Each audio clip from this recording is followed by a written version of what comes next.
Ciao Bella, here's my experience as an American traveler for 24 hours in Florence, Italy. I had just gone to a wedding in Lucca and left my friends at the train station, then went ahead and checked into the hotel, dropped my bags off, and I was off to the races. Starting off really strong here, my GPS took me to the headquarters, not the actual historic Central Market, but I did make my way over finally via bus to the Mercato Centrale. Please don't come for me for my Italian accent. I'm really trying here. These food stalls were absolutely insane. I got so many free samples from this specific restaurant right here. Then it was time for shopping, and I ran into this adorable store owned by an older Italian man who hand makes everything. I had heard from so many people that Florence was a city that's super rich in art, history, and culture, but when you see this in person, it just takes your breath away. This is the Florence Cathedral, better known as the Duomo, and since it is a UNESCO World Heritage Site, you can expect a little bit of a wait. I only waited about 15 minutes, and it's so worth it to see the Last Judgment, which is on the interior of the dome. Now, since I'm on a budget and I only have 24 hours, I'm doing everything possible that is for free, so I didn't end up climbing the steps, but I heard that also going on the Andolfo Tower is the way to go because you get a better view.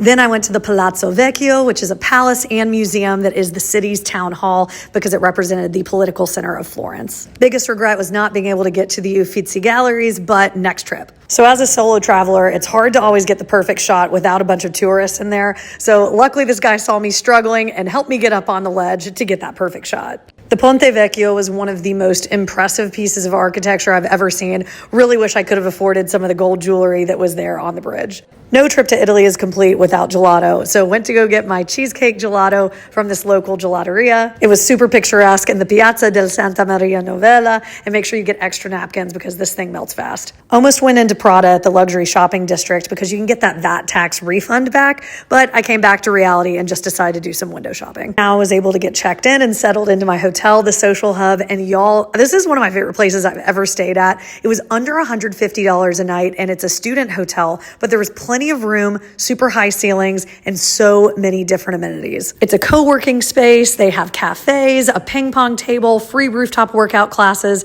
and the pièce de résistance, the rooftop bar and pool. Iconic theme with the beaches boring. Look at these panoramic views of the city. I was going to make the trek over to the Piazza Le Michelangelo, but after seeing this, I knew I didn't need to. I had a gin and tonic in honor of my grandmother Marty and watched the sunset. Headed down to my room to get ready for dinner because I wanted to be at the restaurant right when it opened, and I also was memorizing the map to get there because something I like to do when I'm traveling solo is not have to use my GPS. So I walked about 25 minutes to get there. I did it, was very proud of myself, and then got to the line for the restaurant. It was about this time that I was thinking there's no way I'm waiting an hour and 30 minutes in this line, but I met the best people in line waiting, and they also said that they would hold my place in line so I could go try a wine window for the first time. It was only 5 minutes down the street, but I got to go try it. You knock on the window. I ordered my Prosecco and then was able to bring it back. Vibes were so immaculate in the line that Eli and Abby from Florida, who are celebrating their 25th anniversary, invited me